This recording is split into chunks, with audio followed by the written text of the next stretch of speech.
जागृति G20 startup 20 यात्राएं कर आज राजधानी दिल्ली पहुंच गई है, जो इस परिवर्तनकारी यात्रा का एक महत्वपूर्ण बिंदु है।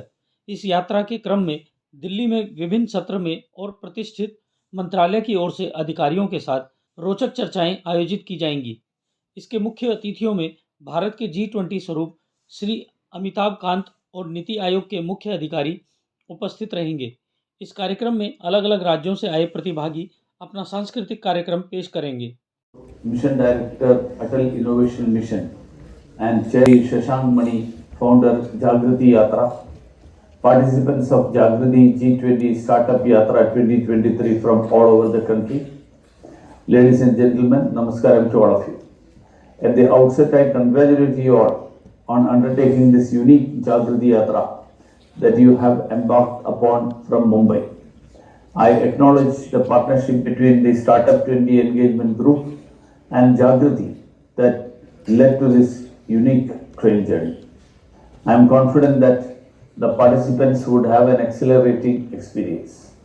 2 months ago at the G20 summit in New Delhi, the world witnessed history with India's ever-increasing convening power. The biggest economies came together and collectively committed to the betterment of the humankind. आने का काम ये करती है, अगर आप उसका नक्शा देखेंगे। और इस बार बहुत प्रासंगिक है क्योंकि इस बार हम लोगों ने दिल्ली डिक्लेरेशन की अन्य चीज़ों के पर भी चर्चा की है। जैसे आज अभी क्रॉस बॉर्डर कोलैबोरेशन पे हो रहा है, कैसे भारतीय सभ्यता को हम लोग और भारतीय में जो ग्रास रूट उद्यमिता का प्रकाश हमने डाला है इस ट्रेन में, उसको पूरे विश्व में ले जाएं, इसके बारे में चर्चा हो रही है। उसी की तरह सस्टेनेबल डेवलपमेंट हम लोग की चर्चा हुई थी। तो अन्य ऐसे मुद्दे भी इस बार उठाए गए हैं जो कि हमारे लिए प्रासंगिक है। इसमें देखिए एक्टिविटी 4 प्रकार की होती है। एक तो सबसे प्रथम एक्टिविटी जो होती है वो सत्संग होता है, क्योंकि 500 लोग 15,000 आवेदन से मान ली 6,000 अच्छे आवेदन आते हैं, उसमें से 500 लोग आते हैं तो बड़े अच्छे होते हैं। और हम किसी पढ़ाई लिखाई में ज़्यादा विश्वास नहीं करते हैं। मैं हूँ बीटेक आईटी दिल्ली का, लेकिन मैंने कभी ये नहीं समझा कि उद्यमिता से बहुत लोग जुड़े होंगे और उसकी वजह से कोई आगे बढ़ेगा उद्यमिता में। उद्यमिता एक तो सत्संग की बात, मैं दूसरी चीज़ हम कहेंगे कि वहाँ पर बड़े बड़े लोगों से हम मिलते हैं। तीसरा, हम लोग इस प्रकार के कार्यक्रम करते हैं। और चौथा, हम लोग देवरिया में ही बिज़ ज्ञान ट्री करके एक प्रोग्राम करते हैं। अब आपका प्रश्न ये है कि हम लोग कितने लोग बाहर से आए हैं। 70 लोग बाहर से आए थे और उसमें लगभग 20 देशों के हैं। सरकार की तरफ से इस बार हमारी स्टार्टअप 20 जो है और G20 उससे बहुत समर्थन मिला है, बहुत मतलब हम लोग को प्रोत्साहन मिला है। अभी आप देख रहे थे अभय ठाकुर जी जो सुशेरपा है हमारे G20 के, वो यहाँ पर आए। अभी अमिताभ कांत जी ने बहुत अच्छा वक्तव्य दिया। अभी मंत्री जी ने यहाँ पर मिनिस्टर स्टेट हैं MEA के, उन्होंने अपना एक बहुत अच्छा वक्तव्य दिया।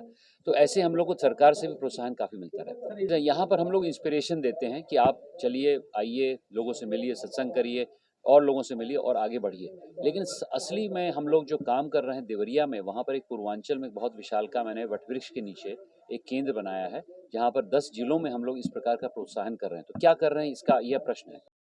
जागृति सेवा संस्थान स्टार्टअप G20 और G20 के सहयोग से आयोजित इस परिवर्तनकारी यात्रा ने परिदृश्य पर अपनी छाप छोड़ी है। 70 देशों के प्रतिनिधि मंडल सहित 450 प्रतिभागियों के साथ यात्रा वास्तव में बढ़ावा दे रही है। यह विचारों के आदान प्रदान व अनुभव साझा करने का विशेष संबंध बनाने के लिए एक उल्लेखनीय मंच है।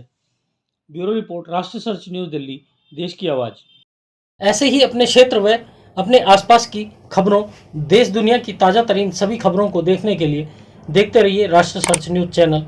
खबरों की लेटेस्ट अपडेट पाने के लिए हमारे चैनल को लाइक व सब्सक्राइब करना ना भूलें और कमेंट के द्वारा खबर के प्रति अपनी राय जरूर दें।